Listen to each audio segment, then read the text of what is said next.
Weekend Warriors. Bijan Robinson kicks off our list here, guys. 20 carries, 116 yards, 2 touchdowns, 3 catches, 28 yards. And Matthew, you just looked incredible in this game. I mean, it's not just the stats, the eye test. This is the Bijan Robinson we've been hoping for. Yeah, obviously a good matchup with the Saints, but Kirk did not look good in this game, and so even in a game in which Kirk was up and down a little bit, it was nice to see how efficient Bijan Robinson was. This is now the 5th straight game with at least 21 fantasy points for Bijan Robinson since Week 6. He's the #1 running back in fantasy football.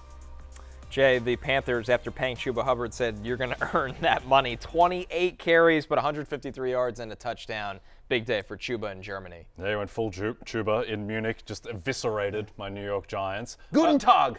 Yeah, I don't know. I don't know what that means. Guten Tag means good afternoon. That's dangerous. Fantastic. Yes. Yelling words. I know other that's languages. the one German word I knew. We just lost our entire German audience, but that's fine. Do you think we have a big German audience? Yeah, we have a huge burgeoning German. Yeah, they love us in Germany. They love us in Dortmund. Yeah, sure.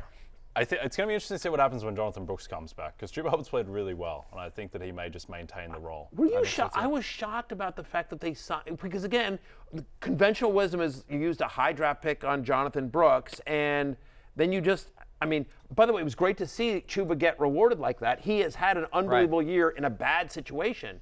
We love Chuba here, but I was just like, but you guys just used wasn't Brooks a 2nd-round pick? He was. I think they want him to be their receiving back.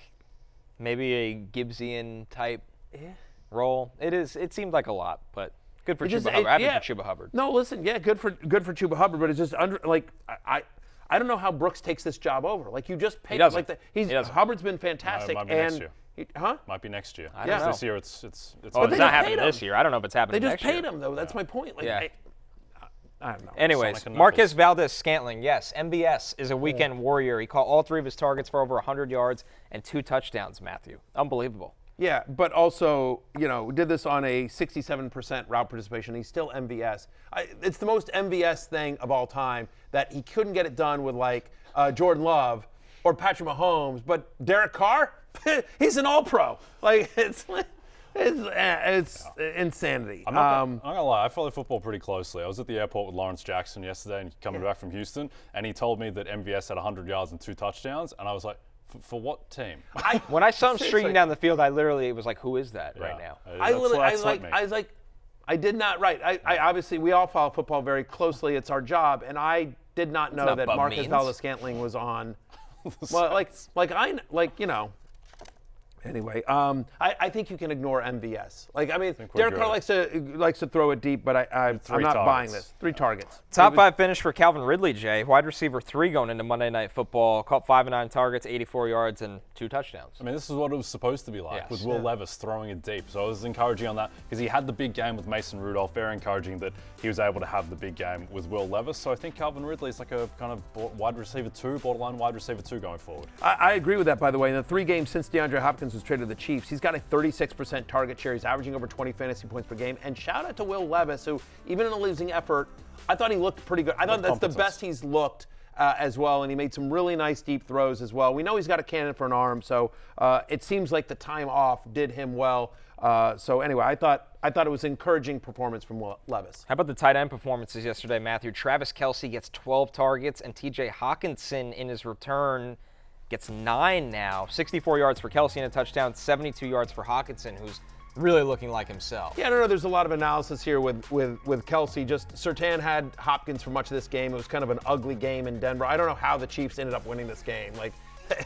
They can't keep getting away with it, Gift. It's just. But anyway, they end up winning this game. But Kelce was the one thing that's working. Since the Rashee Rice injury, he's got a 31% target share. That was the thought. Rice went down. They're going to have to lean more on Travis Kelce. That's exactly what's happened. But it was great to see T.J. Hawkinson here in a game in which Sam Darnold, and we'll talk about this, when literally nothing else on the Vikings was working on the road at Jacksonville, T.J. Hawkinson has a 24% target share, a 71% route participation.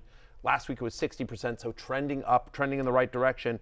And I thought this was nice that no tight end had more receiving yards in Week 10. He was tied with Kelce for the most catches this season. So that's T.J. Hawkinson. Yep, he's back. He's back. Top 5 guy going forward.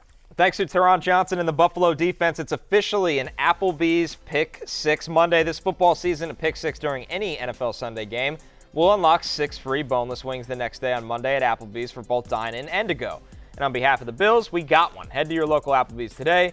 Be sure to say your friends at the happy hour sent you. How about the Sunday scaries, guys? Jay, the Bears offense makes the list. And it's not just Caleb Williams, not just the Bears offense is on Sunday scaries. Everyone's just got to go. This was a horrific performance. This is a disgrace. It might be the single worst performance any team's had this year. They're 6.5-point favorites in that game against the Patriots. Just nothing working. I don't feel good about starting any Bear until further notice. I don't know. The Vikings looked pretty bad against the Jaguars yesterday. And the Jags look brutal, too. The Vikings won the game. Yeah, I know. Well, the Vikings at least next won up the on our game. list is the Jags offense. But can you start? Let's give some quick analysis here. I don't think you can start, other than DeAndre Swift, I don't think you can start. Swift is the only Bear that you can feel confident starting. Yep, everyone else on the bench for now. Yeah. The Jags offense, the highlight of this game, and it really wasn't a highlight for them, but for us to laugh, is Cameron Bynum's interception off Mac Jones. Yeah. He did the entire ray gun routine. You have to see this. This is unbelievable. This is great. Look at this. So I mean, he really nailed it. Oh, Like, he put a lot of time into. he really had. Like he did this. He studied it. Like, it's really impressive here, Jay. And Bynum has been named to the Australian Olympic team for the flag football. Yeah, for the next Olympics. Oh, he's replacing. He's replacing Ray Gun in breakdancing. Yeah. In 2028. Yeah, he's an honorary Australian citizen. Yes. Yeah, he can replace Ray Gun's Australian citizenship. I believe it's a one-in, one-out type situation. Yeah. Where's she going? You guys She's not coming here. Ray-Gun. Yeah, we'll trade you guys Ray Gun. We get Cameron Bynum. No one wants Ray Gun. No one wants Ray Gun. We barely want J Gun. Hey, it's Matthew Berry from NBCSports.com and Rotoworld.com, and I want to thank you so much for watching whatever it is you just watched, or if nothing else, being too lazy to click out of the autoplay after this video started, after whatever it is you actually wanted to watch finished. But now that you're here, I'd like to take a moment here to ask you respectfully now, okay? I'm asking you respectfully to subscribe to the NFL on NBC YouTube channel. You'll get the latest Roto-World fantasy news headlines, all sorts of great shows, including my own Fantasy Football Happy Hour. So go subscribe now. Again, I'm asking respectfully.